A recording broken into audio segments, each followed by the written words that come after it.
그래서 오히려 이들의 키를 뛰어넘는 식으로 이렇게 슈팅을 때렸습니다. 슈팅이 아주 빠르게 날아가진 않지만 상대 선수들의 무게중심이 이미 아래로 향하고 있기 때문에 이렇게 위로 뜨는 공에는 제대로 대응을 할 수가 없게 됐어요.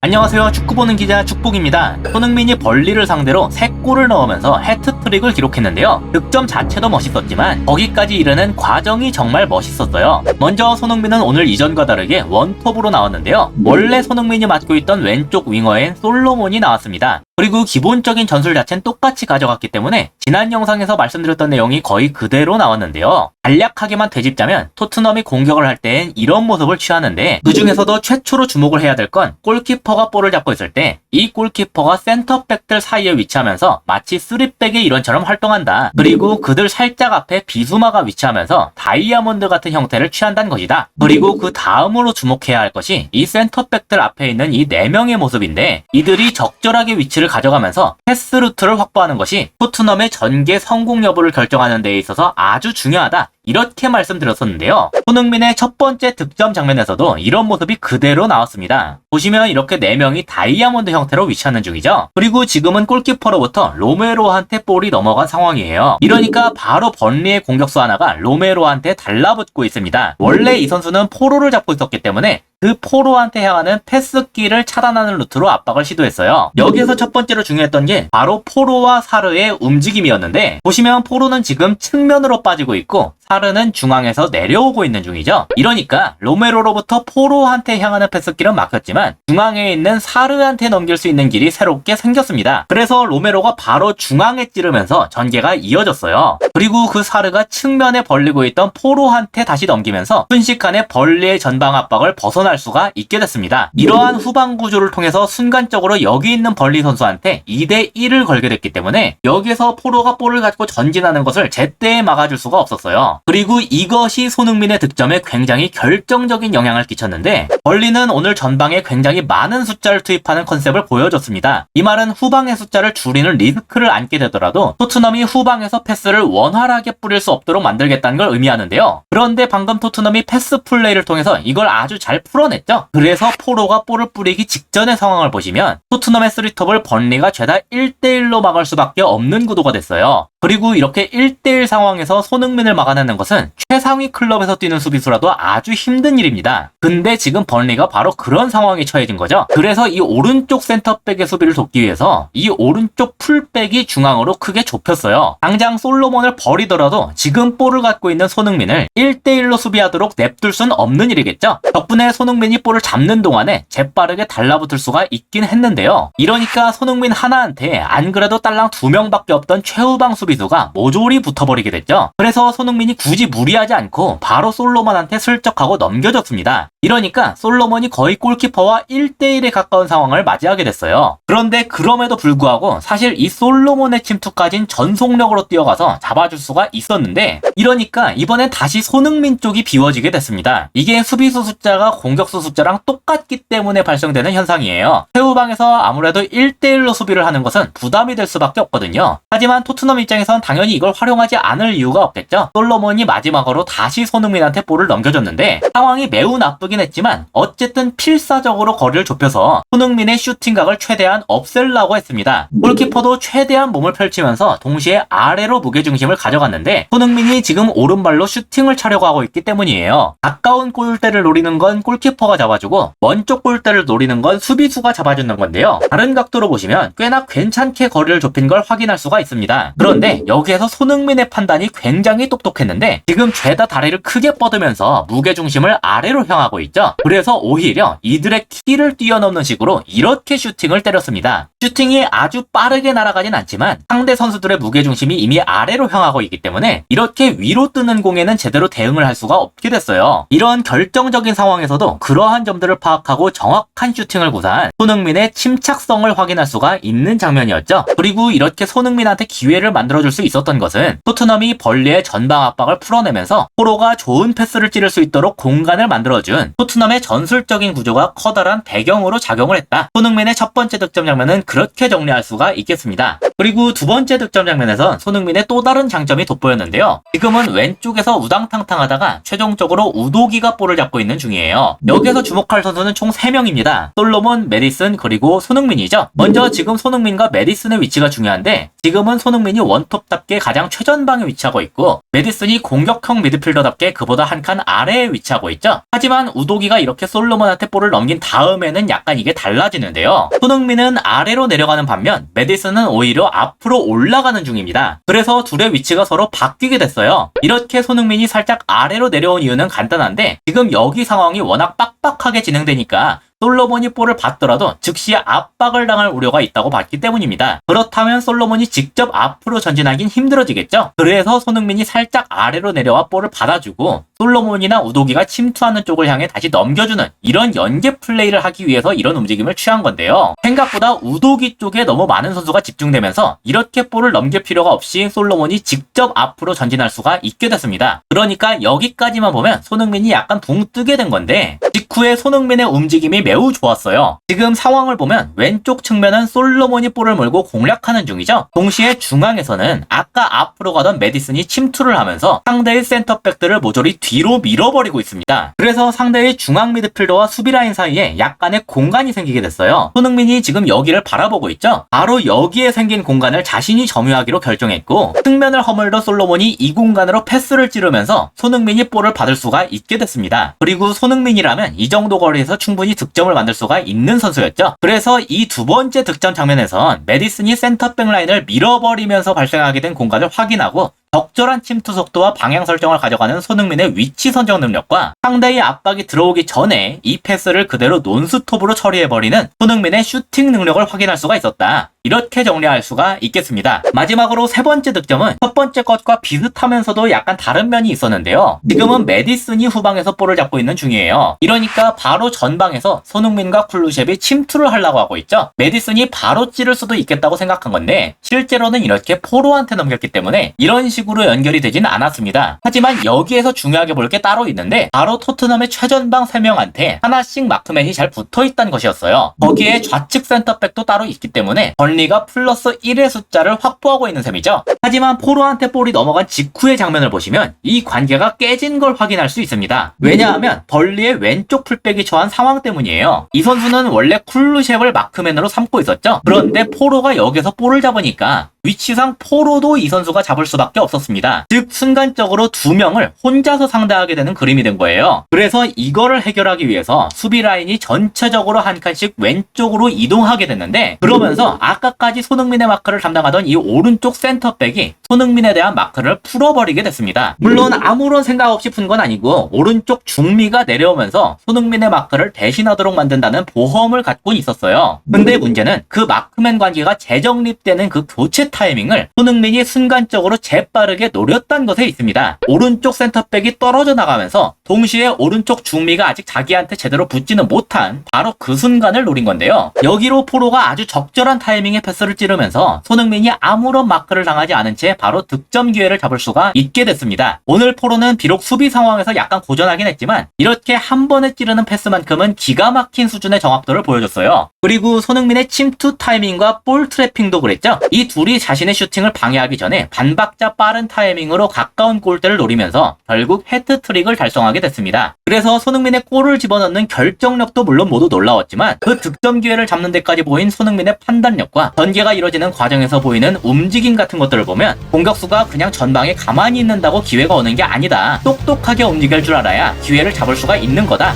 이런 점들을 확인할 수가 있었어요. 이상으로 오늘의 영상을 마치도록 하겠습니다. 시청해주셔서 감사합니다.